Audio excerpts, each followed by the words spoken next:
Okay, I have Dan Spell of MUFON. How you doing, sir? I'm doing very well, Adam. How about you? Doing great. Thank you for being on. I appreciate your time. It's a pleasure to be here. Thank you for having me. Dan, go ahead and tell everyone your background and who you are. Hi, sure. I'm Dan Spell. I'm the current director of MUFON in Maryland. I have been involved with MUFON for several years now, and just recently became the state director several months ago. Congratulations. Thank you. My background, I retired after 32 years with the D.O.D. When I was with the Department of Defense, I was involved in operations primarily, and I finished out my career with the Inspector General. All of that, I think, gave me a pretty good background and prepared me for what I'm doing in this incredible field. Especially for analyzing, right? Yes, absolutely. I'm very well trained in that. So far, what I find, I've spoken to a lot of MUFON members. It's pretty consistent across the board. Everyone's, obviously everyone's unique. Everyone has their own experiences and their reasons for getting involved. I'm pretty impressed with MUFON as a whole so far, considering, that there's a bit of a stigma with them, or it was a stigma, I should say. But overall, good. Every member has been a delight to speak with. For you and what you do for MUFON, what got you involved with MUFON and the whole UFO research? Well, for me, it was a lifelong interest in the topic. And I'm going back to when I was a very little boy. Just one of those things that caught my attention very young, and it has never left me. Now, of course, my professional life, I didn't have the time, having a family and a career kept me from doing a lot of that. But now that I'm retired from the government, I certainly have the time to do that. Yeah. Same for me. As a child, I was very interested in the subject. And, in my teens and my 20s, I lost it. I got involved in other things. And then 2017, the military releases their videos of what we see now as our warplanes seeing them and et cetera. And then, so it rekindled that relationship. So what I do, Dan, is I kind of tell people in the beginning what my theory is. And again, it's a theory. This is my childhood imagination fueled by my curiosity. Transformed to my adult version. My theory on the Greys is that they're an advanced robot with the consciousness uploaded to them and/or an advanced AI, and I believe that we're under a long-term study. And I say this based on, again, and I say this a lot, you'll hear me repeat it a lot. If you and I were walking through Central Park, we saw an ant pile, and they're driving cars, and they're, flying planes, we're going to close that park off and watch the evolution that unfold indefinitely if we can help it. Sure. Well, you're not alone in your thinking. A lot of people have that theory as well. It's entirely possible, I think if I understand you correctly, that we are the subject of a millennium-long study. Right. Totally possible. Yeah, because I would not discount that theory at all. Yeah, I say because if they are advanced robots with conscious upload or an AI or even controlled remotely, you know what I mean? Mm-hmm. They're essentially immortal. They don't have a time constraint. They can watch as long as they please. Yeah, they may be some type of hybrid creature. Right, and we're as a species, we're a pretty interesting story to follow. We are. So a lot of good and a lot of bad, and that's probably why they want to follow us, because of the nature of the human beings. We give them something incredibly interesting to follow. Yeah, of course. We're playing with atoms. Yeah. It's unfortunate, and I say this a lot too. It's unfortunate, even in 2021, that race is still even a thing with us. It's bizarre. And I hear people say, well, that's probably the reason they don't, come and deal with us, because, we're still racist. We're divided by ideology. And ultimately, I still think we're under a long-term. If we had the ability to watch a species evolve from their Stone Age and all the way up until their greatest advancement, right up to the point where they could actually they could perceive us, yeah, we would watch that without bothering them. We would want to see how this would unfold organically. And we do that in some ways. There are tribes around the world that anthropologists go and study. And I guess they follow that prime directive: do not interfere. And we do that. We study tribal people today. Yeah, and if we had the technology and the means to do it up close and non-invasive, we would do it in a heartbeat. especially with drones. Sure, we would. So far in your research, what do you? And again, I know, and I understand MUFON has their protocol, and other people have, their kind of mindset of what they think. But for you, what do you personally think the grays are? Again, like you just said, this is my own opinion and not the official position of MUFON. I just don't know. I can't discount that they are some type of AI-driven entity. I don't know. Having not experienced them myself, I can only speculate. Right. Yeah, because in the other theory I had about them being an advanced robot, when you look at their eyes, one, you can't distinct them from one another. From all the reports I've read, right, they're pretty, they're all identical in a way, which sounds like mass production, at an advanced level. And the eyes, I have to believe, are like scanners with cameras and sensors in them, right? Everyone always speaks of them as being very creepy and staring-like, but that sounds to me like what you would do to scan. Mm-hmm. So you've done... I've imagined in your time you've done some field investigation. Yeah, I've done dozens of them, scores of them. Before we get to that, in your experience in the government, how often do you hear, and I'm sure that it doesn't get spoke of, but how often do you hear anyone in the government speak of UFOs or /UAPs? 33 years in government, I never heard it spoken of one time. Sounds about right. Not once. And that may well be, Adam, because of the nature of the jobs that I had. We were so busy doing counterterrorism, counterintelligence work, and other things. We did not have the time to even consider that topic. Right. Because we had other things on our plate to deal with. And I would imagine in the government, like, it would have to be extremely tangible evidence before they could even bring that to a conference room.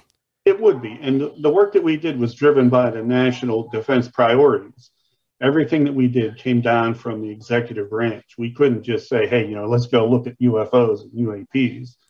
That we weren't allowed to do that.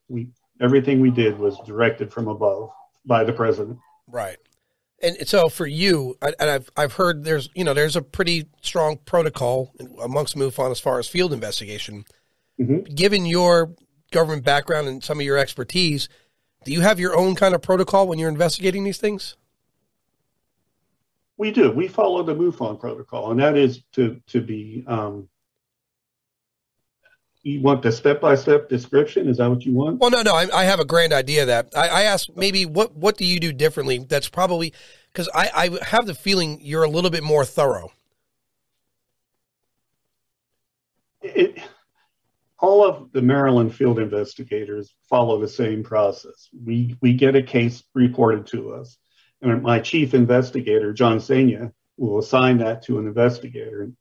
And what we'll do is we'll contact the witness, and we'll set up an interview, and we'll listen to them. We hear what they have to say, and then we follow a protocol that MUFON has set up to eliminate the probable causes of what they're seeing. It could be meteorological, it could be a planet, could be a man-made object, could be a drone, could be aircraft.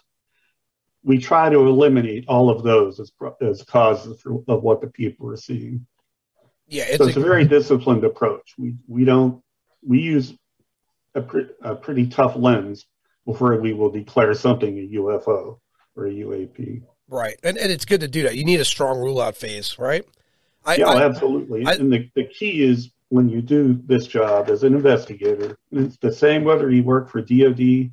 or whether you're a cop for the LAPD, a detective. You can't go into an investigation with any type of preconceived notion of what you're looking at.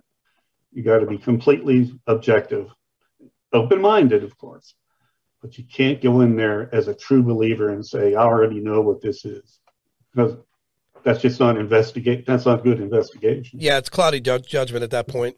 Sure. I get it. I have a default of logic, and I say this a lot too. I don't think there's no bad information. You have to take all information. But it comes down to how you filter it. You got to filter it properly. In what I'm doing now, I just got involved with this, and eventually I'm going to go out and do a documentary. And I'm building a network with people like yourself. I'm going to find out the spots to go to. My documentary will probably be not as fun as the ones on, say, History Channel, because I'm not going to put excitement where it doesn't belong. If I'm standing out there staring at nothing forever, then that's what it is. But in that being said, I've never witnessed anything, ever. Other than one blue aqua maybe orb that I saw, but it was consumed by a storm. I've had that broken record run for a while, so I'm left to wonder whatever that may have been. But outside of that, nothing. And I say this a lot too. I'm probably going to be the guy when you're in the field. I run into a problem. I got to see it. I just got to. I hope to come across it. So, in some of the cases you worked, what would be one of the strangest cases you've come across? That would probably be the one I'm working on right now, and that involves an individual out in Woodbine, Maryland. He's a retired Maryland State Trooper, very intelligent, very clear thinking. He has been experiencing weird activities on his property since 1968. I'm sorry, 1965. And that has involved possible UFOs and as well some paranormal activity that may or may not be related to UFOs. Yeah. The more I listen to these cases and read them, I find there's a lot of parallels between the paranormal and the UFOs. That's true. It seems I don't know. I guess look, when you're talking about things about moving in and out of dimensions, it's not hard to kind of think that maybe there's a multiverse, or what you and I are doing right now in a parallel universe is completely opposite. I mean, I have to make room for a lot, but in this particular case, so far as this guy with the property is this since the 60s. My goodness. Yes, that's a lot. Well, it started in the mid-1960s when he was awakened in the wee hours and went out into his living room, and his entire house was enveloped with incredibly bright light. It was a blindingly white light, in fact. And he held his hand up to shield his eyes from the light. And when he did, he looked at his hand. It was like he was looking at an X-ray. Just like you would see the bones in an X-ray shot. That's what he was looking at. And it gets even more interesting in that at that moment, he looked at the clock on his mantle and he said it was midnight. Okay, it was midnight. And it seemed like only a moment or two had gone by, and he looked at the clock mantle again, and it was like 12:45 a.m. So he may have experienced some lost time. Right. Go ahead. I kind of, so again, everything I speak is not science. It's my child's imagination and my curiosity. When I hear these the elapse in time, lost time, it seems like your consciousness is being replaced to it. Like, I think that's why people find it in their hypnosis. It sounds like your consciousness is being shifted to the subconscious. So you're not really aware of what's happening. And that's me. That's if I had to guess, that's what I kind of think. Entirely possible. I mean, and that was it, though, with that incident. Nothing more happened until 1988, when he was awakened again in the middle of the night. But this time, and this is where the paranormal comes in, he felt like there was someone in his hallway outside of his bedroom. And he explained that what he heard started as a low guttural growl, very, very low, very deep. And it got slowly and progressively louder. And he had never heard anything like this in his life. And the closest I can imagine it come to is like the horror movie when you hear a werewolf. Yeah. Growl and then howl. Yeah, like a gut growl, when you hear those the mountain lions when they're growling, it's in their gut. It's got a real depth, like a tone to it. Exactly. Now, just remember, this man retired from the Maryland State Police. He was a detective, very clear thinking and very brave and courageous. He he pulled out his handgun, and he moved closer along his bed. He wanted to get a look down the hall, and he pointed his handgun down the hallway, and he said something out loud to whatever that thing was, and then it left. It never made another sound. It left, but to this day, Adam, he sleeps with a loaded rifle, loaded handgun right by his bed, and he props chairs up against the doors of his house, which are locked.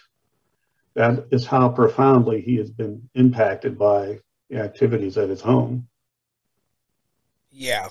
I think of all the training he's had, he's not a fearful guy. Right. But something has really impacted him. I come across that a lot. I mean, again, I do a lot of off podcast interviews, people that don't wish to have to, be in the open.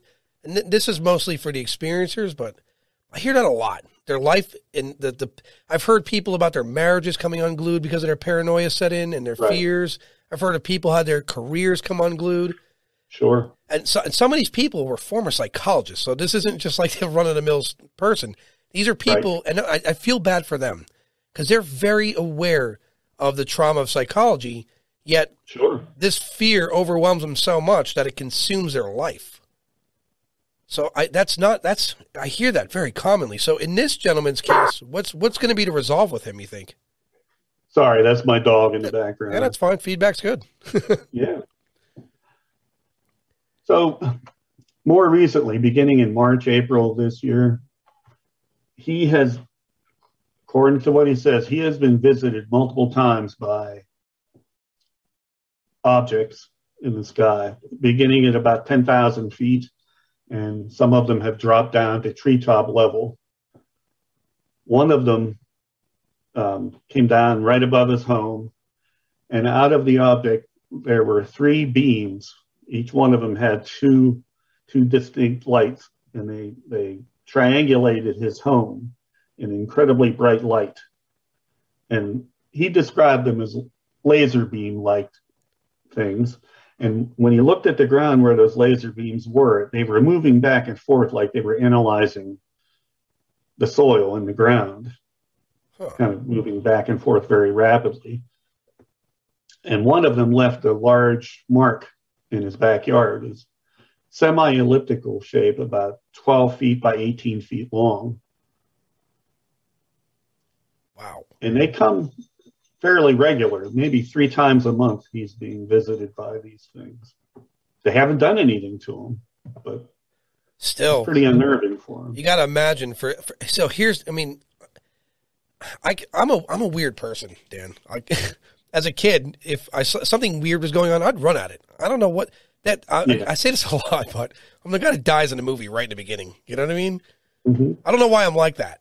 And I could tell you stories from childhood where someone's alleged to see something, and I'm in the middle of dark woods. I'm running around looking for something. But that's different, though. That's me. I'm seeking that out. This guy didn't seek this out. No, he did not. And it's disturbing him at his home. And I can only imagine the impact that has on him emotionally and mentally. That's insane. And he's a tough dude, too. He's not. Yeah. It has really rattled him. Eventually, off air, I'm not going to ask for his information here, but off air, maybe if he complies, eventually when I get out and do the documentary, maybe he could be one of my stops because I would love it. Maybe we can talk to him. He's a very private guy because he doesn't want to go through the ridicule. No. A lot of others. I wouldn't put him in the documentary. I wouldn't put him on a podcast. I just want to be there to document with my camera. If I if I don't come back, well, hey, Dan, you know what happened. So right.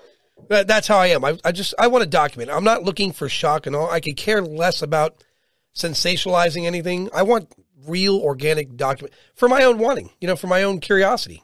Sure. His case, that bugs me because I'm one of these people that are running around trying to see things, and this poor guy is just being what sounds like harassed, and that sucks. You know what I mean? I would trade places with him.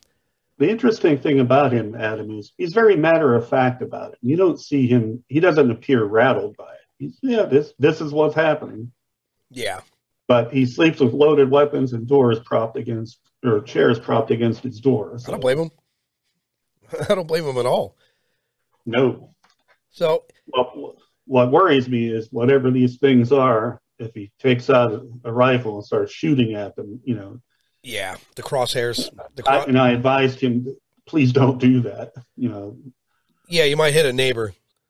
Well, yeah, there's that, and whatever these are, they may have things that are a lot more lethal than what he has. That's a good point too. I mean, if they are right now, from what it sounds like, it's benign, right? He's not being invaded in any way. Yeah, they haven't hurt him, but they're just there.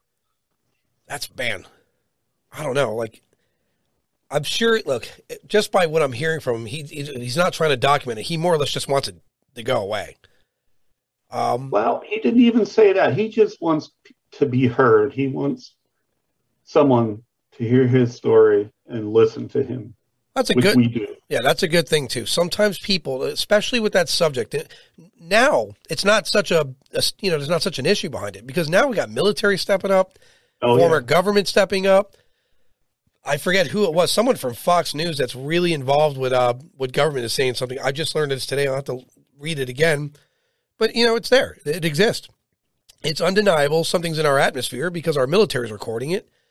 Whether or not it's here to just watch us or observe, we don't know. We don't know what they are. We have no clue. But it's good for someone to have an outlet to reach out to and say, look, this is what's going on. I just need someone to hear it. And, this way I can have an easier time digesting it. Sure. It's kind of like self-psychology. It's at which point. So in other cases that you worked, which one have you found where you found pretty, I'm not going to say compelling evidence, because if anyone ever came out with the smoking gun, it'd be viral instantly. But for you, what do you feel was the strongest evidence you've come across? Nothing physical. We have tons of video taken. Of course, people are excited. They're holding up their cell phones. So the quality of the videos is generally not that great. Right. You can't discern what you're looking at. One case I can share with you. Good. Happened a couple of years ago near Baltimore.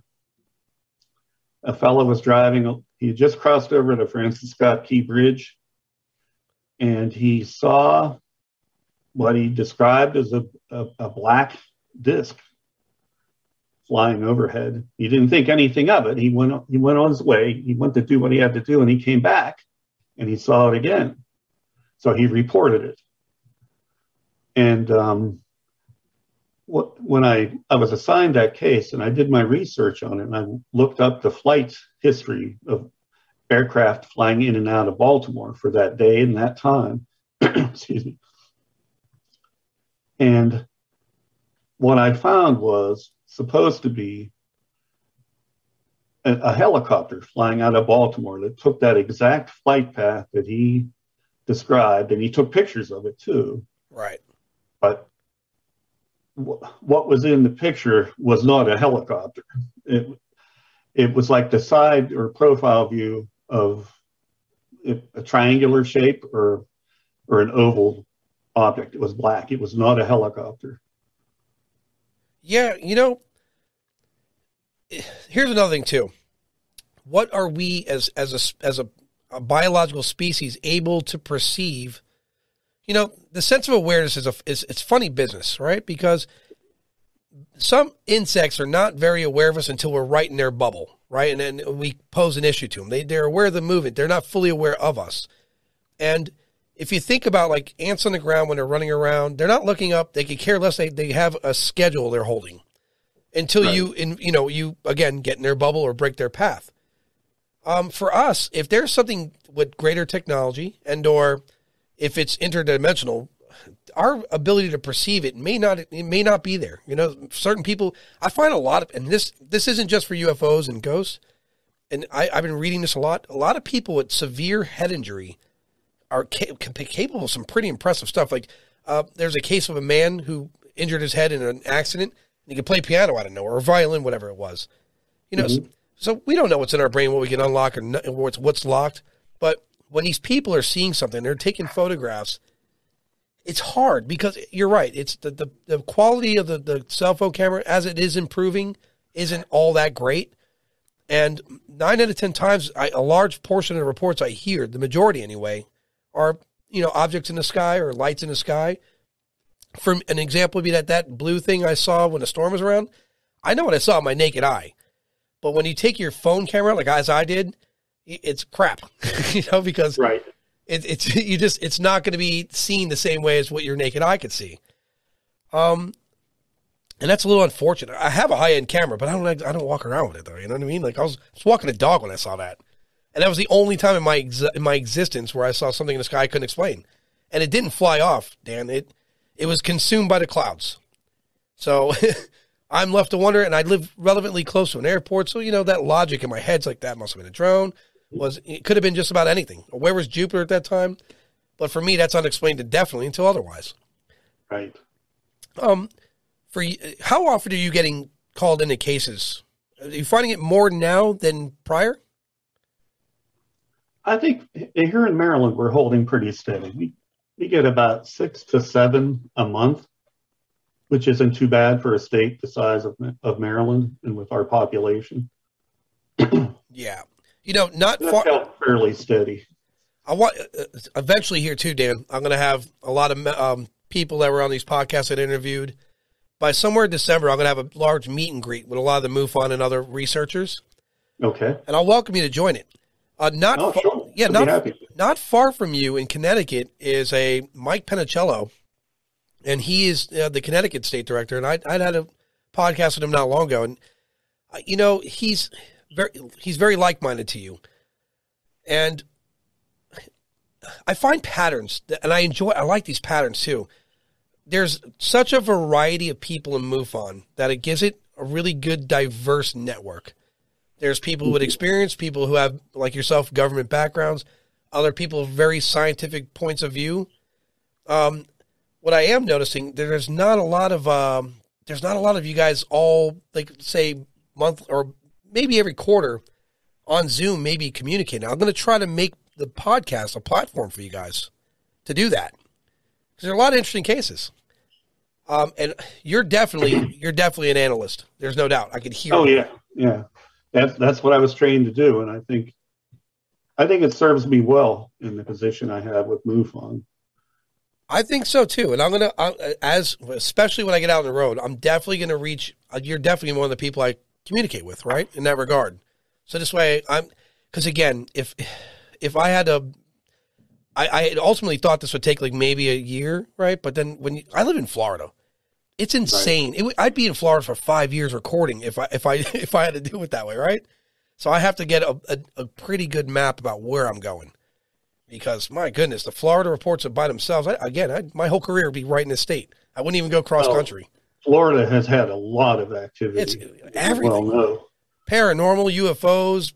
Yeah. I just read about it. I've been living here my entire life pretty much. I just read about this orange ape-like thing. I didn't even know that was a thing. I had no clue. So. Right. So moving forward for you, I guess let's go over a case where the person you were like something that compelled you, where you feel like you want to do more and learn more about it, but maybe the circumstances aren't there for you to do it. Boy, he's like, there's a lot. Exactly the one I'm working on now. This is probably the most compelling case I've had. Yeah. The thing to remember about these, 95% of what gets reported to us can be explained by routine causes, meteorological, aircraft, it's just a number of things. Very few fall within the category of the unexplained. Very few. Yeah. And it's, again, that's what makes you a good contribution to MUFON, because you have that analytical background. It's perfect. Mm-hmm. So for you, let's say I'm on the road, got the camera, the van, where are spots that you think I would potentially find strong activity? And I mean landlocked. I know over the ocean. I hear a lot of it over the ocean. I don't have a boat. I don't plan that. The ocean to me is a dangerous place, especially in Maryland. Very near Woodbine is a stretch of highway that has had a spate of UFO activity. Don't know, what they are, but that one stretch of highway near Woodbine is known for it. Also out in Western Maryland and Garrett in Allegheny County is pretty active as well. Huh.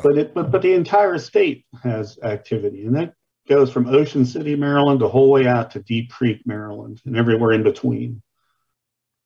And we have had black triangles reported. We have your spheres. You have classic UFO shapes. We have it all reported. Yeah, I said this before with the UFOs. That's one of the key things for people to discredit them. Is that there's no consistency in their shape. But if you think about our vehicles, like our cars, vans, trucks, everything has its own purpose. There's different models, different makes, different years. That could be applied to any technology, right? Because you're not going to take a bus to go shopping with one person, So, that's I think that makes it a little tough when it comes to those. In your mind, what I guess what I'll ask you is where do you think, what holds, obviously the military videos, there's no question, but in your mind, what holds the most for you as far as being that's something legit in your opinion? Boy, because there's no doubt that the triangle ones, for me, I remember being a kid and when we first saw the F-117 and the B-2 bomb, to me it's like, wow, there it is. You know what I mean? Mm-hmm. And I can understand that. And also, there's probably stuff we have in black projects right now that we're not going to discuss. And to be fair, and this is going to sound crappy, but I don't think the government should tell us everything, especially when it comes to our defense. No, they can't. It's impossible for them to do that. Yeah, because that's as good as just going directly to whatever enemy wants to plot against us and tell them, hey, here's how you beat us, by the way. So I agree. They should definitely not open up everything. And as far as UFOs, if there's aliens, I'm pretty sure the government, if they knew wholeheartedly, beyond reason of a doubt, that a extraterrestrial biological being was here, I don't know that they would hold that back, because you can't really keep that secret for long. That is, unless the beings themselves or robotics, whatever it may be, are here to observe, and they're, like we said earlier, observing from a distance to watch how we evolve. Just my own opinion, I think the government knows less than what we think they do. I think they know a good bit, but there's probably far more that they don't. And why give us fragmentary information? Right. If they can't explain it, why try to? We don't want them to lie to us. We don't want them to embellish it. We want them to tell us what they know. Yeah. And hopefully that's going to happen.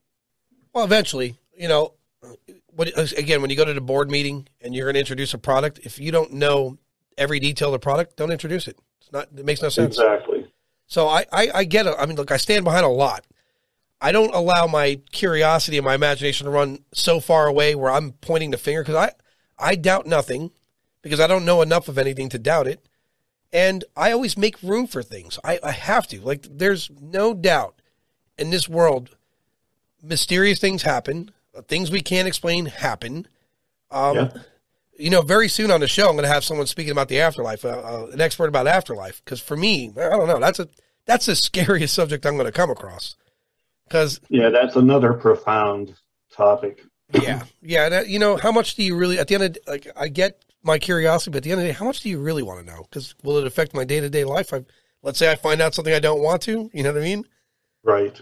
So, I don't know. It's tough. And in your opinion, what do you think the government would do, hypothetically, if, let's say, an extraterrestrial being was discovered? What do you think they would do? I think they would not do anything until they understood what that being wanted, what they were doing here. The last thing they would want to do is cause panic.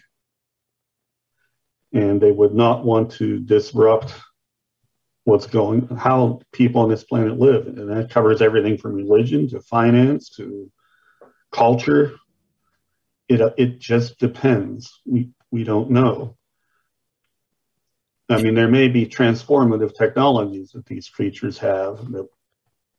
Yeah, we may get them, but what does that mean for the economies of the world? What does it mean for the great religions of the world?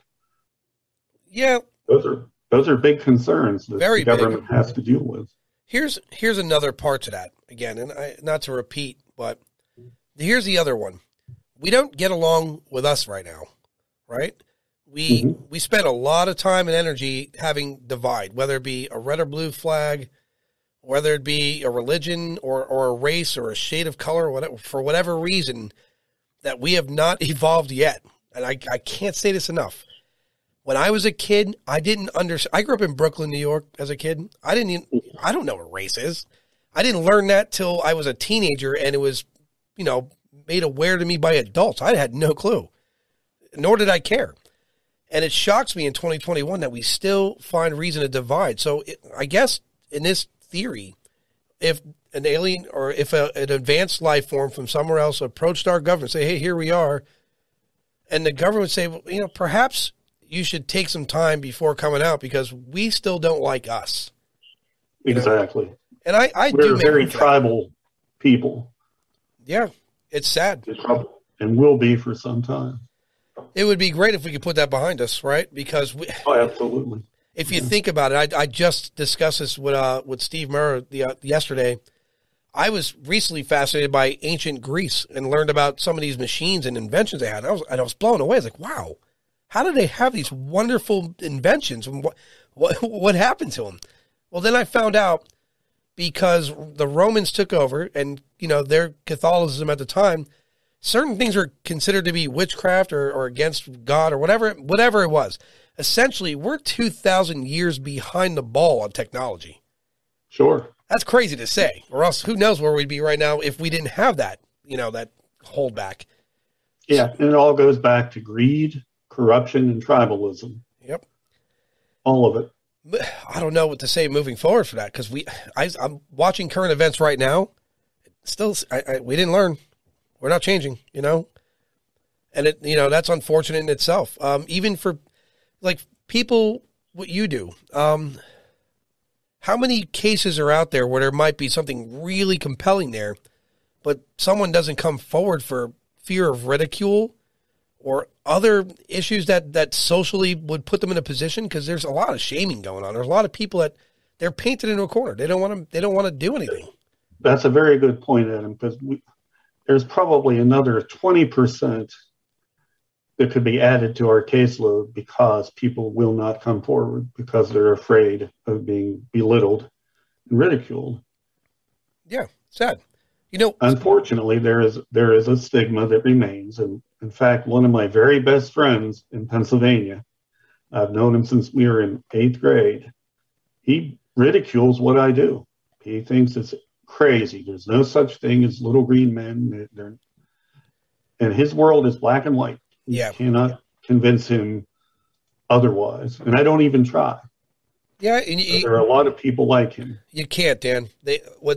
People like that, something's going to happen in their life that's going to happen. They're going to have to open their eyes. Eventually, they're going to have to. Listen, we're going to parts of our solar system right now, and eventually we have probes that are making it. We're eventually going to find a hospitable planet. And one of my other theories are that when we get there, we'll find a humanoid or another life form, but they're probably in their Stone Age or their Bronze Age. They're not advanced yet. You know what we're going to do? We're going to watch. I hope that would be all that we do and not interfere and not. I hear that same concern you just shared. I hear that even Mike Penicello, which I will introduce you to him, shared the same fear. And it's true because we went to that planet. We found out shiny stuff was there. Forget it. We're drilling, Right. But it's sad, but we should responsibly, and this goes back to when we evolve as a species. We should responsibly find a planet where someone's primitive and just watched and not interfere. And if we do, very minimal if you need to do study. Like if people, like some of the people that are abducted claim that they're doing tests, so be it. They still got to learn. We didn't learn everything we know about biology here on the planet Earth without dissecting or observing. I'm not excusing all the activities, but at the end of the day, for the name of science, things are done. It's the truth. Right. And like you said, I would worry about that too, actually. We go to another planet, and there's a species there, and they're primitive in nature or whatever it is, and yeah, we find something shiny. Believe me, the corporations are on their way. Sad to say. Right. And they definitely have the resources to make it happen.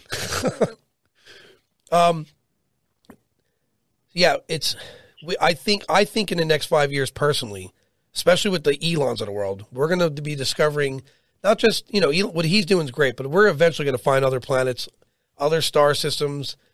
Getting there, I don't know about, because, I think it takes like 100,000 years for a sound wave to make it across the Milky Way.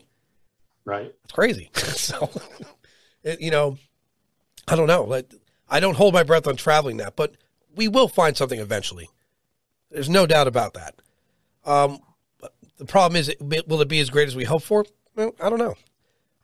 Because truthfully, in between, as you know, what the military is recording here, that's pretty, like David Fravor, and I'm sure you've seen David Fravor and his discussion of Tic Tac. That's, that guy reassured me of a lot of things, and that just in hearing that. That makes me, I don't know, if our military guys have seen it and they're feeling it's unexplained, that doesn't mean not all military people don't know, or government otherwise, but you could see in his eyes, he means every word of what he's saying. And that gives, there's a lot of strength there. Well, think about with Commander Fravor, how much money and time the American people have invested in him. Yeah. And I think we can trust what he says. Wholeheartedly. Yeah. I mean, even the highly other pilots, trained observer, he's not gonna BS the American people. No, that's not his nature. He definitely has that fighter pilot swagger to him, where he's yeah, he does, and we want him to have that. That's what we trained him to do. And you can see in his face, he means every word of it. I just want to fly it. That is the absolute words of a maverick, if I've ever heard one. Sure. So, I don't know, Dan. What do you? Before we close out, what do you think we discover in the next decade? Hopefully, the next decade, we will come to understand better that we are not the center of the universe, which I think you and I agree we are not. Right. We have a long way to go as a species to,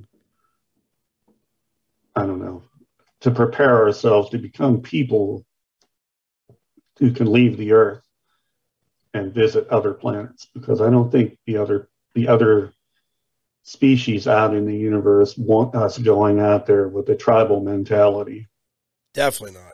I'm hoping we can get beyond that. I agree. This is I grew up with a mom, Catholic, family predominantly Catholic. I didn't share those same values, not because it wasn't taught, but and I don't want to sound like a jerk when I say this, but I have like this really strange sense of reality, right? Right. It's not cut and thin the way it is. And I always tell people, if you want a religion, humanity. If you want a race, human. If you want a home base, Earth. Like, we share this in common. Why is it so hard for us to accept that? It should really be that simple. And it's not, but it really should be. And I agree with you. In a decade, we're not going to do wonderful things unless we come to that consensus. So I hope we do. I really do. I hope we become more like-minded and try to move forward as a species, as otherwise. But till then. But I think one other thing we need to do in the UFO community is stop the infighting that is going on there.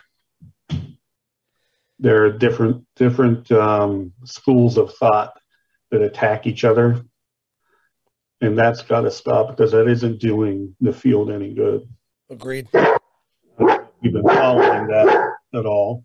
It's funny. Steve Murrah said that same thing about there being walls up with different thoughts, ideas, and not sharing. And he even thinks like the paranormal and the UFO should.